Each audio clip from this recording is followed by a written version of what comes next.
नवरात्रि का पहला दिन माँ शैलपुत्री कथा। नवरात्रि के 9 दिन जगत जननी माँ दुर्गा के 9 स्वरूपों की पूजा होती है। माँ के 9 स्वरूप और उनका नाम अलग ही अर्थ और लोगों को नई सीख देने वाले हैं। नवरात्रि का पहला दिन माँ शैलपुत्री को समर्पित है, जो हिमालय राज की पुत्री हैं। इसी के चलते उनके नाम का अर्थ भी कुछ ऐसा है। शैल माने पत्थर या पहाड़। पहले दिन शैलपुत्री की पूजा का महत्व भी है।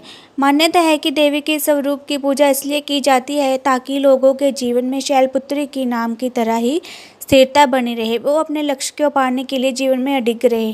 नवरात्रि के पहले दिन कलश की स्थापना के बाद माँ शैलपुत्री की पूजा का विधान है। कलश स्थापना के बाद दुर्गा सप्तशती का पाठ किया जाता है। मान्यता अनुसार कलश को भगवान गणेश का स्वरूप माना जाता है। किसी भी शुभ काम में कलश की स्थापना भी इसलिए ही की जाती है। पहले दिन शैलपुत्री की कथा सुनने पढ़ने मात्र से घर में सुख समृद्धि आती है।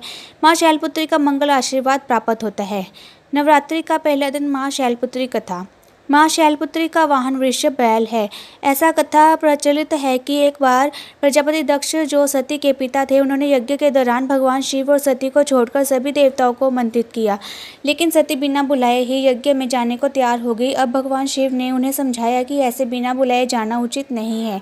इसके बावजूद सती नहीं मानी और ऐसे में सती की जिद के आगे भगवान शिव ने उन्हें जाने की अनुमति प्रदान कर दी। अब सती बिना बुलाए पिता के यहाँ यज्ञ में प्रतिभाग करने पहुँच गई। वहाँ उनके साथ बुरा व्यवहार किया गया। मायके में सती की माँ के अलावा सभी ने उनसे गलत तरीके से बात की। क्या भाई और क्या बहनें, सभी ने सती और उनके पति भगवान शिव का खूब उपहास किया। ये कठोर व्यवहार और पति का अपमान सती बर्दाश्त नहीं कर सकी। उन्होंने खुद को यज्ञ में भस्म कर दिया। जैसे ही ये वाक्य हुआ, भगवान शिव तक समाचार पहुंचा। उन्होंने तुरंत अपने गणों को दक्ष के यहाँ भेज दिया। गणों ने इस यज्ञ को विध्वंस कर दिया। अगले जन्म सती ने हिमालय की पुत्री के रूप में जन्म लिया। इस तरह उनका नाम शैलपुत्री पड़ा।